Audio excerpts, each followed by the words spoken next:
उधर सरकार ने बेशक प्रवासियों को भेजने के लिए ट्रेन और बस की व्यवस्था कर दी है, लेकिन ये सिर्फ उन्हीं के लिए है जो कि ऑनलाइन रजिस्ट्रेशन करवा रहे हैं। इसके बावजूद भी सैकड़ों श्रमिक पैदल अपने अपने घर जा रहे हैं, क्योंकि उनको ऑनलाइन रजिस्ट्रेशन करवाना नहीं आता और ना ही कोई उनकी मदद कर रहा है।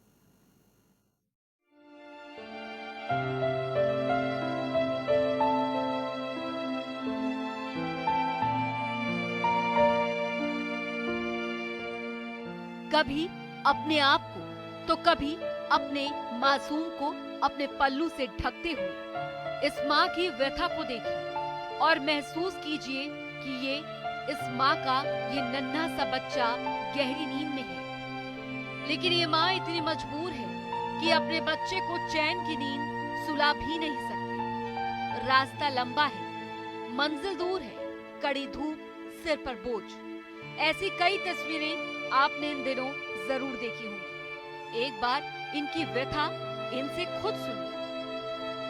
तो कंपनियां खुल नहीं है सर, मतलब खाने पीने कोई दिक्कत, मतलब पूरा व्यवस्था नहीं है तो क्या करेंगे सर? नहीं, लेकिन कहा जा रहा है कि दिल्ली सरकार ने खाने पीने की व्यवस्था करा रखी थी। सर स्कूल में खाना मिल रहा है, थोड़ा सा खाना मिल रहा है, परिवार वालों को कहाँ से पेट भरेगा बताइए? एक आदमी को खाना मिलता है सर। खाना खाते हैं दिन में। फरीदाबाद के नेशनल हाईवे पर पैदल चल रहे इन लोगों में कोई बिहार, कोई मध्य प्रदेश तो कोई कहीं जाना चाह रहा है।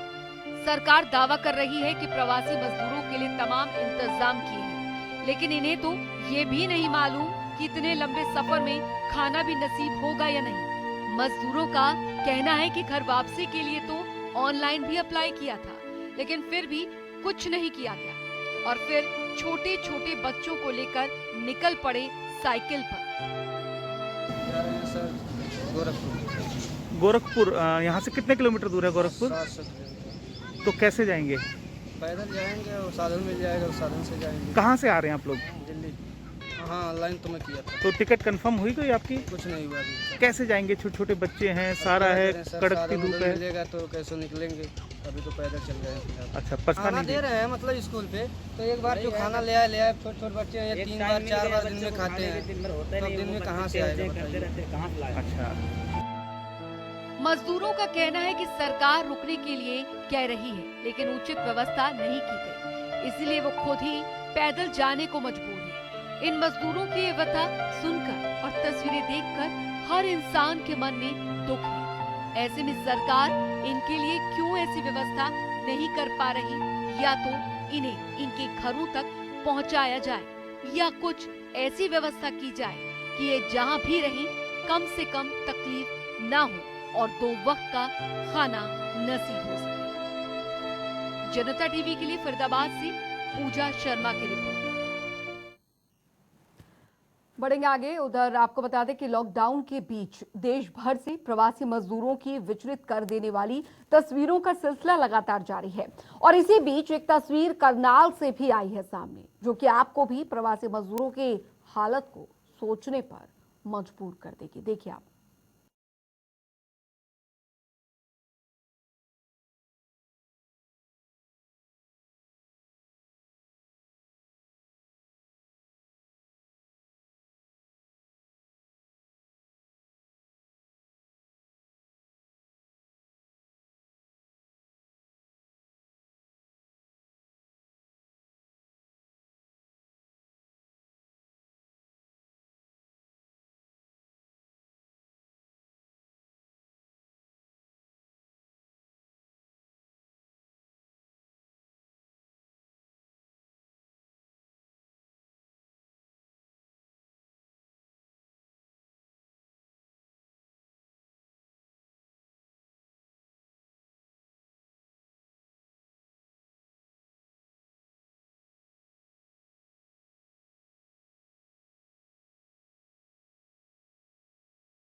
व्यवस्था करो।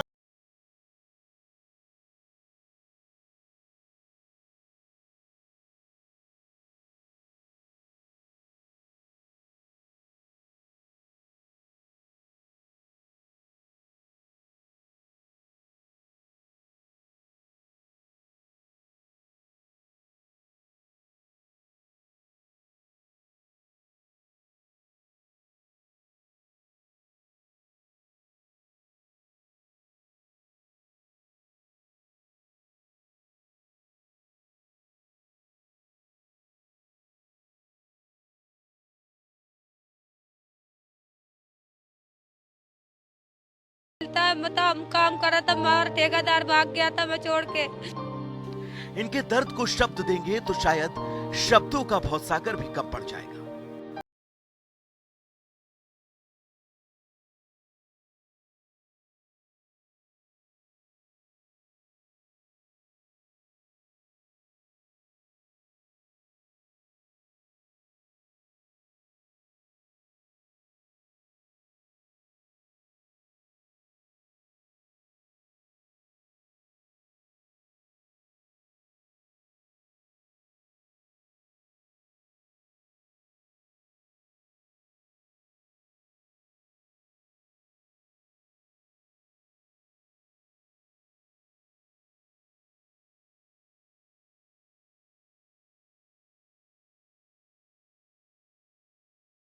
दिल्ली हाईवे से रोजाना हजारों की संख्या में प्रवासी श्रमिकों का दिल्ली की ओर पलायन जारी है। सिर और कंधों पर वजन उठाए ये मजदूर पैदल ही पलायन करने को मजबूर हैं। इन मजदूरों से जनता टीवी संवाददाता राजकुमार वडाला ने जब बात की तो इन्होंने अपना दुख बयां किया। संक्रमण का दौर है और प्रवासी मजदूरों का पलायन जारी है। आप देख सकते हैं ये मजदूर हैं पश्चिम बंगाल के और ये आदमपुर के मोहम्मदपुर रोही गांव से आए हैं। गेहूं की कटाई के लिए गए थे और अब वापसी। आप अंदाज़ा लगा सकते हैं कि पश्चिम बंगाल यहां से कितनी दूर है। आइए जानते हैं इन प्रवासी मजदूरों का दर्द क्या है और इतनी लंबी डगर ये क्यों पैदल ही जाना चाहते हैं। क्या नाम आपका? राजेश दास। कहाँ से आए हैं? मोहम्मदपुर से। कहाँ जाएंगे? बंगाल, पश्चिम बंगाल जाएंगे। तो पश्चिमी बंगाल तक ऐसे पैदल कैसे पहुँच पाएंगे आप? अब पैदल जो गाड़ी मिलेगा थोड़े बहुत जाएंगे, फिर जाएंगे यहाँ से देखेंगे कोई पाबंदी मिलेगा फिर जाएंगे आगे। तब तक पैदल चल रहे हैं। तो आपने सरकार से मांग की कुछ? सरकार से हमने मांग भी की, सरकार ने अभी तक कोई जवाब भी नहीं दिया है। हम एक कागज आपको दिखा रहे हैं।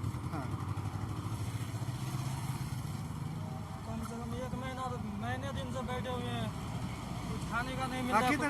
कितने दिन से बैठे हुए? महीने दिन से बैठे हैं, कुछ खाने पीने का राशन नहीं मिलता, कोई साधन नहीं दे रहा खाना उना को। भूखे भूखे एक टाइम खाते, कभी उधर उधर जाके खा लेते, कोई भगा देता है बस्ती से। आज बोल रहा है भाग जाओ, बस्ती से नहीं रखेंगे, बस्ती में देखेंगे तो मारेंगे, ऐसा बोल रहा है। हमने ये भी बनवाया, इसमें भी कोई जवाब नहीं बोला। 5-6 दिन में तुम लोग को जवाब मिल जाएगा, लेकिन इस पर भी कोई जवाब नहीं मिला। ऑनलाइन करवाया था, हम लोग का पैसा सिर्फ खर्चा हुआ है। देखिए ये पश्चिम बंगाल के प्रवासी मजदूर हैं और इनके सिर पर वजन है, कंधों पर बैग हैं और पश्चिमी बंगाल की दूरी तय करनी है। शुरुआत में ये आदमपुर के मोहम्मदपुर रोही गांव से चले थे तो इन्होंने लिफ्ट लेने के लिए बार बार कोशिश की और धीरे धीरे इनको किसी ने लिफ्ट नहीं दी और धीरे धीरे इनका हाथ लिफ्ट के लिए थमना शुरू हो गया। न कोई लिफ्ट देता है क्योंकि संक्रमण का भय है और लंबी दूरी है और पैदल ही नापनी है। ये कैसे नपेगी ये तो समय ही बताएगा। वहाँ तक पहुँच पाएंगे कैसे पहुँच पाएंगे?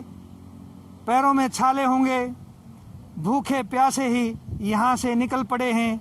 हालांकि सरकार दावा करती है कि हमने ट्रेन की व्यवस्था की है, प्रवासी मजदूरों को भेजा जा रहा है और बसों की भी व्यवस्था की है और इनके पास से ही रोडवेज की अभी सिरसा रोडवेज की बस गुजरी है, लेकिन इनको कोई भी लिफ्ट देने को तैयार नहीं है। और इन मजदूरों ने ऑनलाइन भी आवेदन किया था लेकिन इनका आवेदन स्वीकार नहीं हुआ।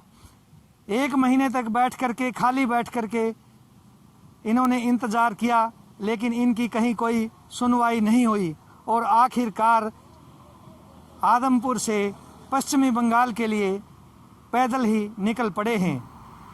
हांसी से जनता टीवी के लिए राजकुमार बड़ाला।